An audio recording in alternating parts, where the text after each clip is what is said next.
Greetings, YouTube, and welcome to episode 53 of the 4,000 Question Challenge. And as you can tell, Mandarin is here to join us.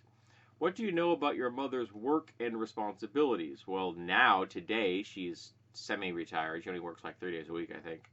But she works in a facility for the elderly where they essentially go to die. It's the floor, it's the last stage in a retirement community, where they go from independent living to semi-independent living to being in the hospital where they don't come back out.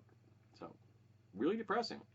Did you ever have to care for or parent one of your parents when you were a child? Well, if you think of the fact that as an abusive alcoholic, my father had no emotional development and the entire family was built around keeping his emotional state stable so that we wouldn't get yelled at or hit, yes. What are the stupidest rules your parents had? I don't know if stupid rules apply when you're dealing with an abusive alcoholic. I really don't. The rules were chaos. Absolute chaos. So, not sure if I can pick out a stupidest rule out of that. What warnings and old wives' tales were you taught growing up? Warnings and old wives' tales. Old warnings and old wives' tales. I don't know, to be brutally honest. I can't really think of any. What activity or event do you think every family should experience together at least once? A good road trip. Has your mother and father said, I love you enough? That's a really twisted question. Really, seriously. What's enough? You know what I mean? You're asking someone to look back into their past and decide, did my parents love me enough? Which is not a great lead-in to a conversation in my book.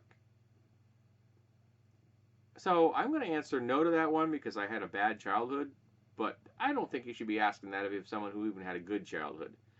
What was one of your father's strongest characteristics? The alcoholism. What is a trait you do not share with your siblings? Okay, how about having biological children? I have none. My sister has two. My cute little cousin. Which aunt and uncles were important to you? Well, I really loved my Uncle Steve. He was married to my mother's sister.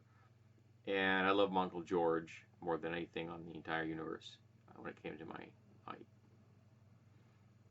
family, probably when it came to aunts and uncles, he was the best, and I still miss him to this day. And it's been, let's see now, it's been 35 years since George died, and I still miss him. What, if anything, do you remember or know about your great-grandparents? I have a vague memory of my great-grandmother's house. I don't even remember her first name at this moment. When I was a child, visiting it when she was ill, so she was, quiet. But I remember and it was very stuffy in the house, which isn't surprising because she was old, and a lot of elderly people do like it warm.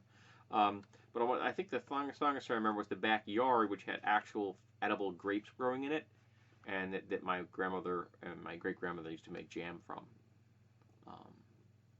And I learned at a later date that she had a stillborn child at the house, because you birth people at home most of the time, and they just buried the kid in the backyard. So I'm not sure if they've ever done any reconstruction at that site, but I sure hope they haven't, because there's a dead baby in that yard.